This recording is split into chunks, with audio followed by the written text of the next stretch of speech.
جب داؤد نے اس کی بڑی تلوار بھی لگا لی تو اس کا ہلنا اور چلنا پھرنا مشکل ہو گیا۔ اس نے پھولے ہوئے سانس سے کہا، یہ سب چیزیں میرے لیے بے فائدہ ہیں۔ میں نہ تو سپاہی ہوں نہ سپاہی کی طرح لڑ سکتا ہوں۔ میں وہی ہتھیار استعمال کروں گا جن کا مجھے تجربہ ہے اور جن پر بھروسہ کرتا ہوں۔ داؤد نیچے وادی کی طرف دوڑا گیا تو ساؤل بڑی پریشانی اور گھبراہٹ سے اسے دیکھتا رہا۔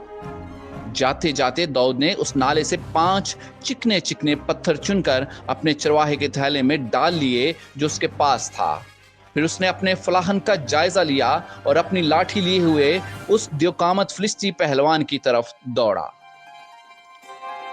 ادھر جولیت دھاڑ دھاڑ کر اپنا چیلنج دے رہا تھا۔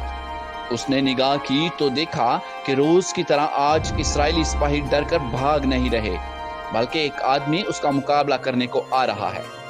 اس نے دبلے پتلے داؤد کو دیکھا اور یہ بھی کہ اس کے پاس سوائے لاٹھی کے کوئی ہتھیار نہیں تو اسے بہت غصہ آیا۔ وہ کہنے لگا، کیا میں کتا ہوں جو تو لاٹھی لے کر میرے پاس آتا ہے؟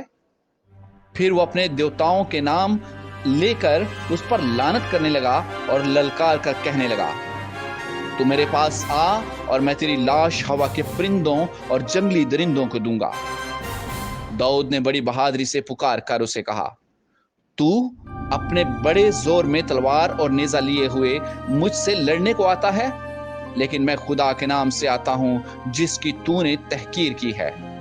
وہ ہر پہلوان سے زیادہ زوراور ہے، تو نے اس پر لعنت کی ہے، مگر وہ مجھے فتح بخشے گا اور میں تجھے مار کر تیرا سر تجھ پر سے اتار لوں گا اور فلسطینیوں کے لشکر کی لاشیں ہوا کے پرندوں اور جنگلی درندوں کو دوں گا تاکہ سب جان لیں کہ اسرائیل کا خدا ہی سچا اور حقیقی خدا ہے۔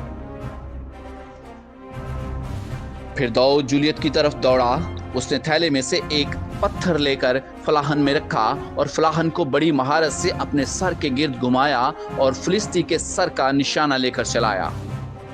پتھر ہلاکت خیز رفتار سے ہوا کو چیرتا ہوا سیدھا فلسطی کے ماتھے پر لگا اور اس کے سر کے اندر گھس گیا اور وہ چکرا کر زمین پر گر گیا۔